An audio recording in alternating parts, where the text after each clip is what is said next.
Welcome, welcome.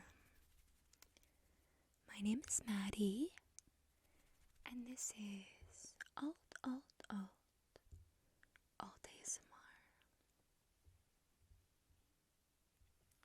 Today, I'm going to be doing a special video. This video was commissioned by Christelle. Thank you so much, Christelle. I appreciate you. Going to be doing a bit more poetry reading, soft-spoken and whispered poetry. And she recommended the same poets from last time, so I will be featuring the same poets but different poems. I hope that you enjoy.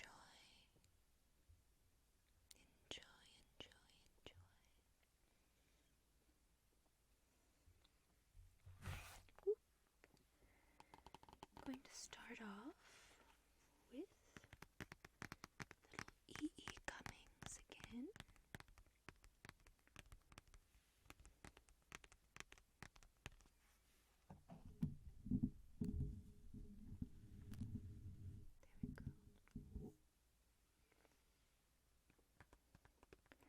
My love is building a building around you.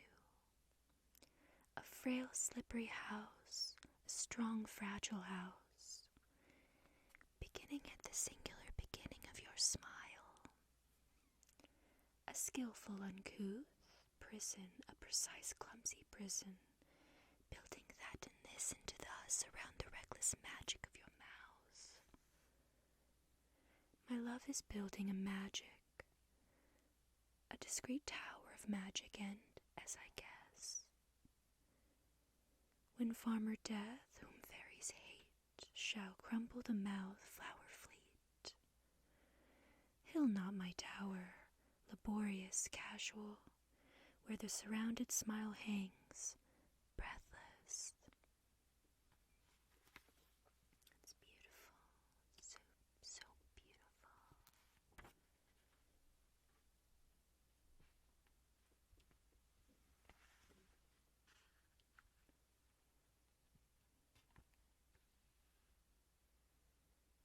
Oh, this is such a beautiful one. It is so long since my heart has been with yours, shut by our mingling arms through a darkness where new lights begin and increase. Since your mind has walked into my kiss as a stranger, into the streets and colors of a town, that I have perhaps forgotten how always, from these hurrying crudities of blood and flesh, love coins his most gradual gesture,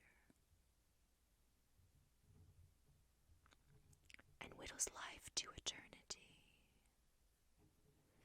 after which our separating selves become museums filled with skillfully stuffed memories.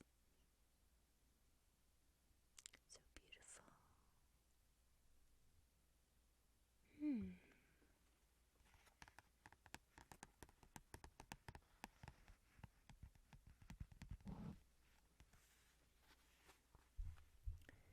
Your homecoming will be my homecoming. Myselves go with you, only I remain, a shadow phantom effigy or seeming, and almost someone always who's no one. A no one who, till there and your returning, spends the forever of his loneliness, dreaming their eyes have opened to your morning, feeling their stars have risen through your skies. So, in how merciful love's own name linger, no more than selfless I can quite endure, the absence of that moment when a stranger takes in his arms my very life, who's your. When all fears, hopes, beliefs, doubts disappear, everywhere and joy's perfect wholeness we are. So beautiful.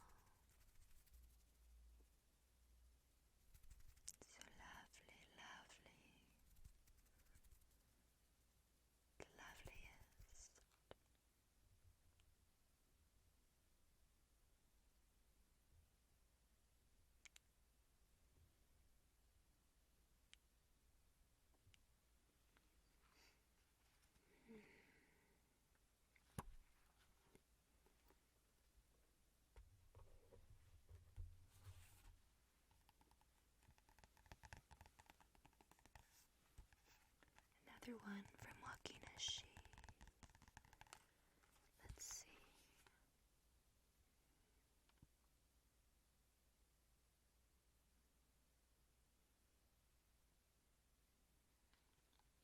Oh, I love this one. This is about purpose. There is something bigger than myself ballooning into reality, threatening to set the world on fire. My wing flaps, causing everything to shift. The small footprint of an angel unborn gives way to freedom. Maybe about the creative process, birthing a new way of being.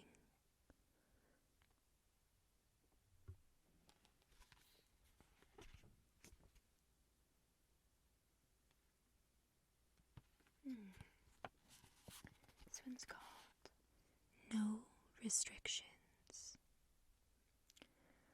Open communication is the guiding action. Behind an unbreakable force, relationships that bend don't break,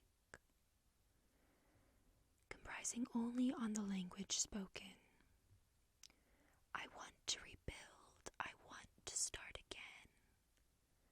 I want to move forward. I want us both to heal.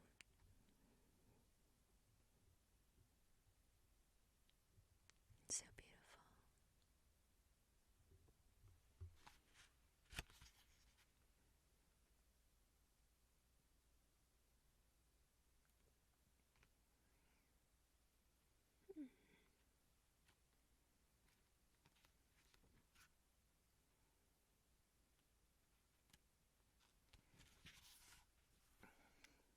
This one's so beautiful.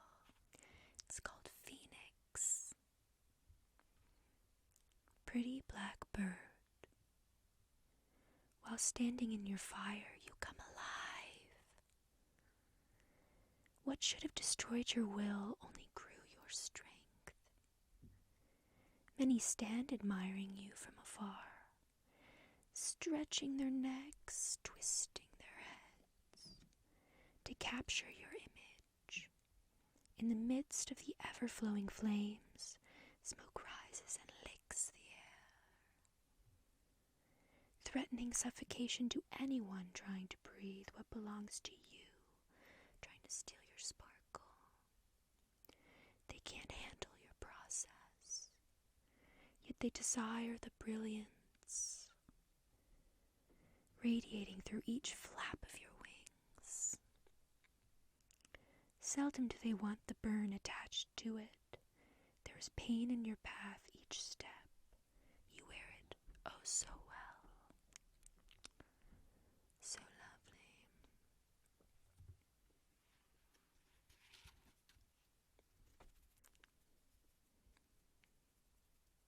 A poem to help you rise, rise, rise, rise, rise, rise, rise.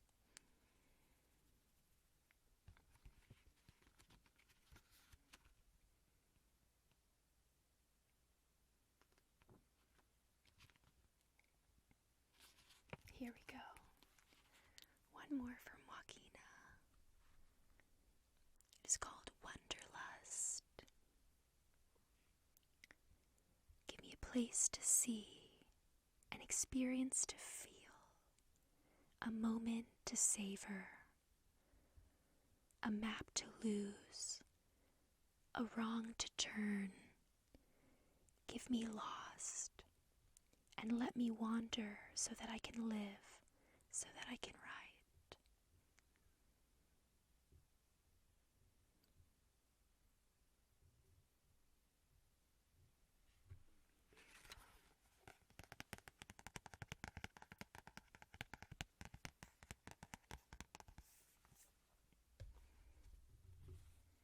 Now,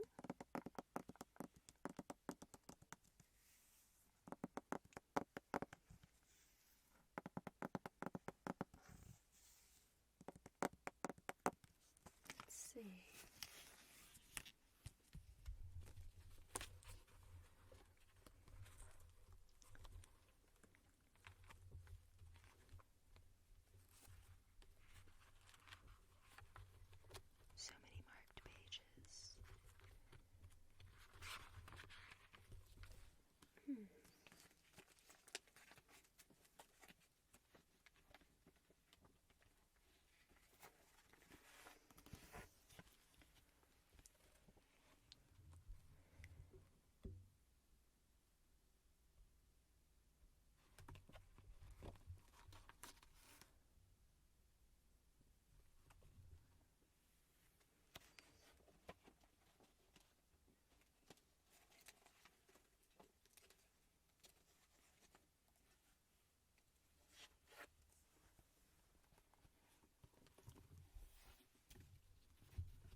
This one's called Maple. Her teacher's certainty it must be Maple made Maple first take notice of her name. She asked her father, and he told her, Maple is right. But teacher told the school there's no such name. Teachers don't know as much as fathers about children, you tell teacher. You tell her that it's M-A-P-L-E. You ask her if she knows a maple tree. Well, you were named after a maple tree. Your mother named you. You and she just saw each other in passing in the room upstairs, one coming this way into life, and one going the other out of life, you know? So you can't have much recollection of her. She had been having a long look at you. She put her finger in your cheek so hard, it must have made your dimple there and said, Maple. I said it too, yes, for her name. She nodded. So we're sure there's no mistake. I don't know what she wanted it to mean, but it seems like some word she left to bid you, be a good girl, be like a maple tree.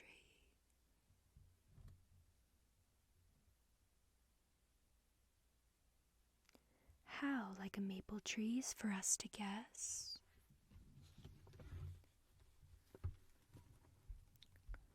Oh, for a little girl to guess sometime. Not now, at least I shouldn't try too hard now. By and by I will tell you all I know about the different trees and something too about your mother that perhaps may help. Dangerous self-arousing words to sow. Luckily all she wanted of her name then was to rebuke her teacher with it next day and give the teacher a scare as far as from her father. Anything further had been wasted on her. Or so he tried to think to avoid blame. She would forget it. She all but forgot it. What he sowed with her slept so long asleep and came so near death in the dark of years, that when it woke and came to life again, the flower was different from the parent seed. It came back vaguely at the glass one day, as she stood saying her name over aloud, striking it gently across her lowered eyes, to make it go well with the way she looked. What was it about her name? Its strangeness lay in having too much meaning. Other names, as Leslie, Carol, Irma, Marjorie, signified nothing. Rose could have a meaning, but hadn't as it went. She knew a rose. This made different from other names it was, made people notice it and notice her. They either noticed it or got it wrong. Her problem was to find out what it asked, in dress or manner of the girl who bore it. If she could form some notion of her mother, what she had thought was lovely and what good, this was her mother's childhood home. The house 1 story high in front, 3 stories on the end, and presented to the road. The arrangement made a pleasant sunny cellar. Her mother's bedroom was her father's still, where she could watch her mother's picture fading. Once she found for a bookmark in the Bible a maple leaf she thought must have been laid. In wait for her there, she read every word of the 2 pages it was pressed between, as if it was her mother speaking to her, but forgot to put the leaf back in closing and lost the place, never to read again. She was sure, though, there had been nothing in it.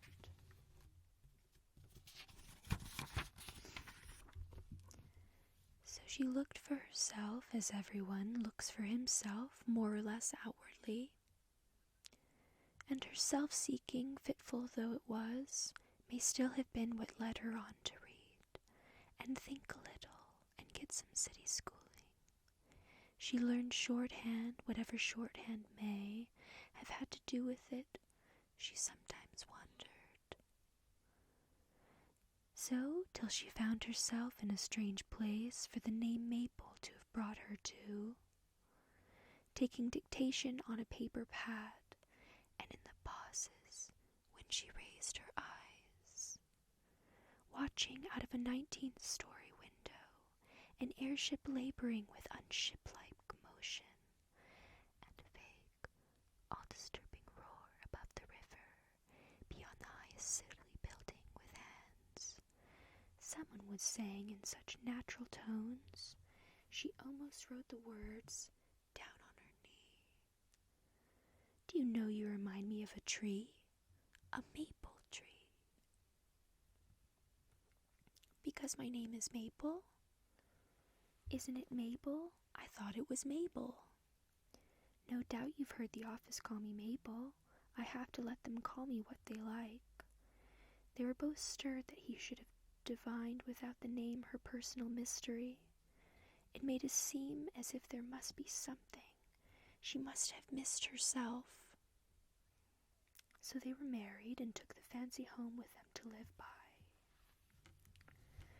They went on pilgrimage once to her father's, the house 1 story high in front, 3 stories on the side it presented to the road, to see if there was not some special tree she might have overlooked. They could find none, not so much as a single tree for shade, let alone grove of trees for sugar orchard. She told him of the bookmark maple leaf in the big Bible, and all she remembered of the place marked with it. Wave offering, something about wave offering, it said. You've never asked your father outright, have you? I have, and been put off some time, I think. This was her faded memory of the way once long ago her father had put himself off. Because no telling, but it may have been something between your father and your mother, not meant for us at all, not meant for me. Where would the fairness be in giving me a name to carry for life and never know the secret of? And then it may have been something a father couldn't tell a daughter, as well as could a mother. And again, it may have been their one lapse into fancy 'twould be too bad to make him sorry for, by bringing it up to him when he was too old. Your father feels us round him with our questing, and holds us off unnecessarily, as if he didn't know what little thing might lead us on to discovery. It was as personal as he could be, about the way he saw it was with you.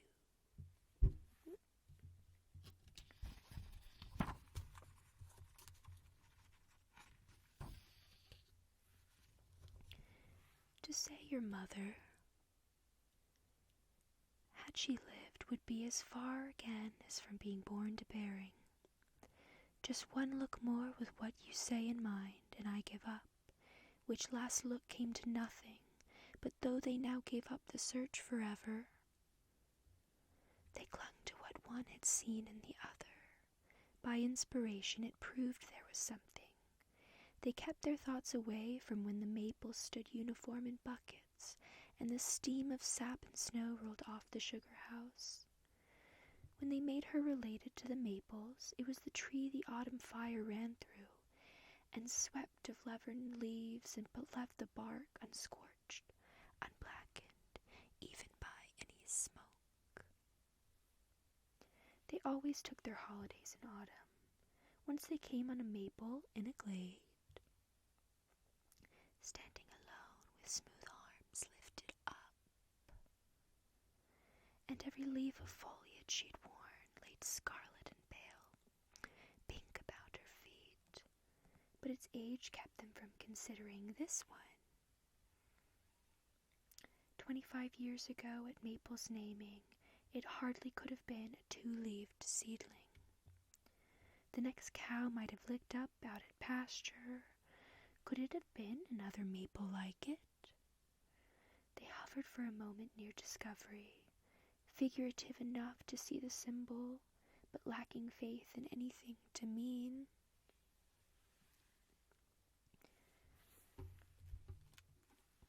the same at different times to different people.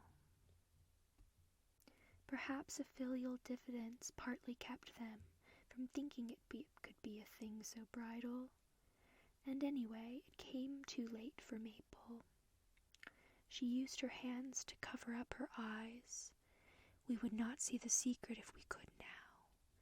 We are not looking for it anymore. Thus had a name with meaning, given in death, made a girl's marriage and ruled in her life.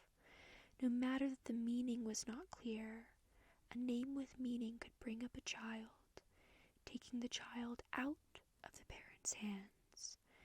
Better a meaningless name, I should say, as living more to nature and happy chance.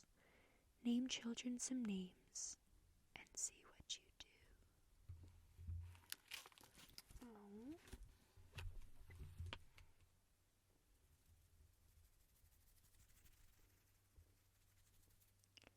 I hope you enjoyed this poetry reading.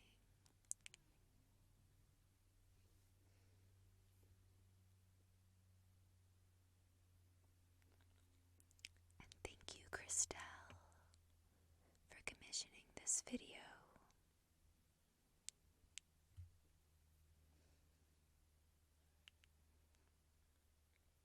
Thank you so much for being here.